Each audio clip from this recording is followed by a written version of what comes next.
నమస్కారం.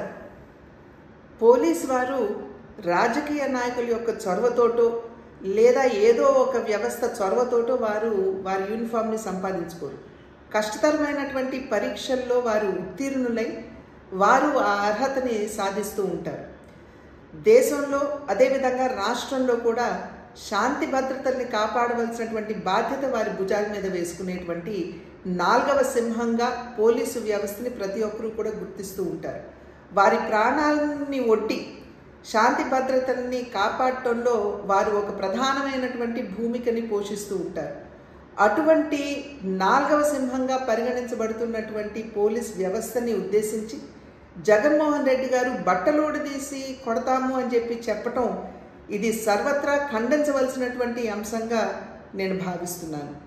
ఈరోజు ఏదైతే రామగిరిలో జరిగిందో, రామగిరి సత్యసాయి జిల్లాలో ఉన్నటువంటి సందర్భంలో సత్యసాయి జిల్లా ఎస్పీ ఒక మహిళ అనేటువంటి విచక్షణ కూడా కోల్పోయి ఈ రకంగా వ్యాఖ్యానించడం అనేది ఇది సమంజసం కాదు అని చెప్పి జగన్మోహన్ రెడ్డి గారికి తెలియజేస్తున్నాం.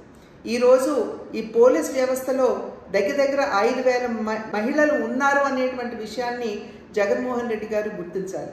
ఇది కేవలం మహిళలు మాత్రమే కాదు, ఆ వ్యవస్థలో పనిచేస్తున్నటువంటి మహిళలు లేదా పురుషులకి సంబంధించి మాత్రమే కాదు, అసలు ఆ వ్యవస్థను కించపరచడం ఈ రకంగా వ్యాఖ్యానించడం అనేది ఇది ఎవరూ కూడా స్వాగతించదగ్గ విషయం కాదు అని చెప్పి తెలియజేస్తూ ఆ వ్యవస్థకి ఇవాళ జగన్మోహన్ రెడ్డి గారు క్షమాపణ చెప్పాలని చెప్పి భారతీయ జనతా పార్టీ డిమాండ్ చేస్తుంది.